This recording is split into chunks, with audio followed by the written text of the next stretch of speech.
السلام علیکم، النور ٹی وی میں خوش آمدید۔ اعوذ باللہ من الشیطان الرجیم، بسم اللہ الرحمن الرحیم۔ قومی اسمبلی سے اعتماد کا ووٹ حاصل کرنے کے لیے ہفتے کے روز وزیر اعظم عمران خان نے طاقت کے مظاہرے کے لیے 178 ووٹ حاصل کیے۔ سینٹ انتخابات میں خرابی کے بعد وزیر اعظم نے رضاکارانہ طور پر ٹرسٹ ووٹ طلب کرنے کے بعد خصوصی اجلاس طلب کیا۔ ایک وسیع تقریر میں اپنی جیت کے بعد اسمبلی سے خطاب کرتے ہوئے وزیر اعظم نے کہا، پاکستان کی ترقی کو کوئی نہیں روک سکتا۔ انہوں نے انتخابی اصلاحات کا اعلان کرتے ہوئے یہ بھی کہا کہ ہم کام کر رہے ہیں، ہم بیرون ملک مقیم پاکستانیوں کے ساتھ پوری طرح مصروف ہیں تاکہ وہ ووٹ ڈال سکیں، اور دوسرا سب سے اہم کام الیکٹرانک مشین ہم لا رہے ہیں۔ ہم اس سسٹم کو اس لیے لا رہے ہیں کہ جو کھوئے وہ شکست کو تسلیم کرے۔ اعتماد کا ووٹ جیتنے کے لیے وزیر اعظم کو 172 ووٹوں کی ضرورت تھی۔ نتائج کا اعلان کرتے ہوئے این اے کے اسپیکر اسد قیصر نے کہا کہ وزیر اعظم عمران خان 176 ووٹ لے کر اس عہدے پر منتخب ہوئے تھے۔ آج انہوں نے 178 ووٹ حاصل کیے ہیں۔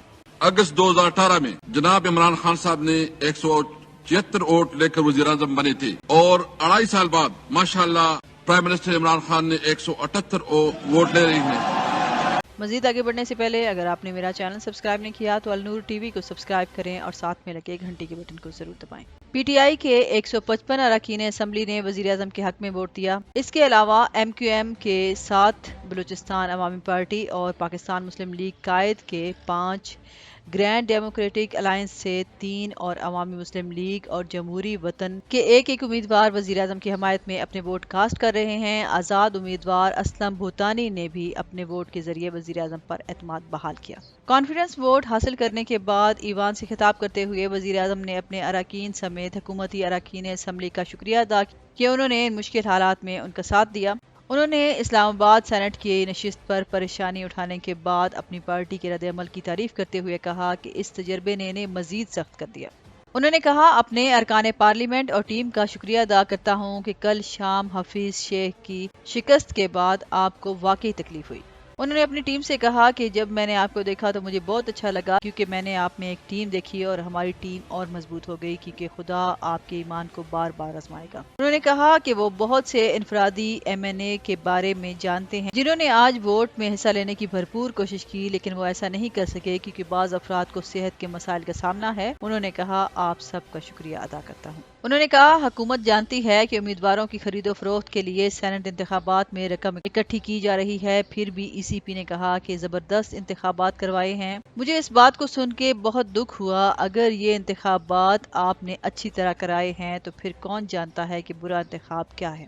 انہوں نے کہا کہ انہیں حیرت ہوئی ہے کہ ای سی پی نے اپنی پریس ریلیز میں کہا تھا کہ یہ ایک آزاد ادارہ ہے۔ عمران خان نے پردے کے پیچھے ہونے والی خرید و فروخت کا ذکر کرتے ہوئے کہا، میں ای سی پی سے درخواست کرتا ہوں کہ انتخابات میں پردے کے پیچھے کیا ہوتا ہے اس بارے میں ہماری انٹیلیجنس ایجنسیوں سے بریفنگ حاصل کریں۔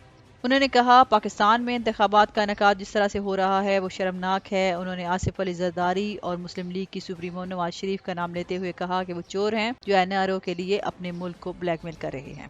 انہوں نے کہا کہ زرداری کو عام طور پر ان کے کرپٹ طریقوں کی وجہ سے ون زرداری ٹرمپس آل، ایک زرداری سب پہ بھاری، اور مسٹر 10% جیسے فقرے بھی کہے جاتے ہیں۔ انہوں نے کہا، نواز شریف نے بیرون ملک جانے کے لیے جعلی بیماری کا ڈرامہ کیا تاکہ وہ اپنی بدعنوانی چوری کے قانونی نتائج سے بچ سکیں۔ وزیر اعظم نے کہا، ان لوگوں نے ایف اے ٹی ایف قانون سازی کو بھی سبوتاژ کرنے کی کوشش کی ہے اور ایف اے ٹی ایف قانون سازی کو نیب کے قانون میں ترمیم سے جوڑ دیا تھا۔ انہوں نے یوسف رضا گیلانی پر تنقید کرتے ہوئے کہا، جنہوں نے حالیہ سینٹ انتخابات میں پی ٹی آئی کے حفیظ شیخ کو شکست دی، جو ملک کے بدعنوان سیاستدانوں میں سے ایک ہیں۔ عمران خان نے کہا، وزیر اعظم بننے سے پہلے گیلانی کے دولت اور اثاثوں کو ہی دیکھیں اور ان کے وزیر اعظم بننے کے بعد اپنے اثاثوں سے موازنہ کریں، تصویر واضح ہو جائے گی۔ انہوں نے مزید کہا، ملک کی آئندہ نسلیں تب ہی بچائی جا سکتی ہیں جب بدعنوانی کی لعنت کو دور کیا جائے۔ ہم معاشی بحالی کے راستے پر گامزن ہیں۔ موجودہ کھاتے میں مسلسل بہتری آ رہی ہے اور اب تو حکومتی مداخلت کے بغیر ہی ڈالر کے مقابلے میں روپیہ مضبوط ہو رہا ہے۔ وزیر اعظم نے کہا، مجھے سب سے زیادہ دباؤ مہنگائی کے مسئلے سے نمٹنے کا ہے، جو کہ روپے کی قدر میں کمی کی وجہ سے پیدا ہوئی ہے۔ انہوں نے کہا، میں اور میری ٹیم اس مسئلے پر قابو پانے کی پوری ممکنہ کوشش کر رہے ہیں۔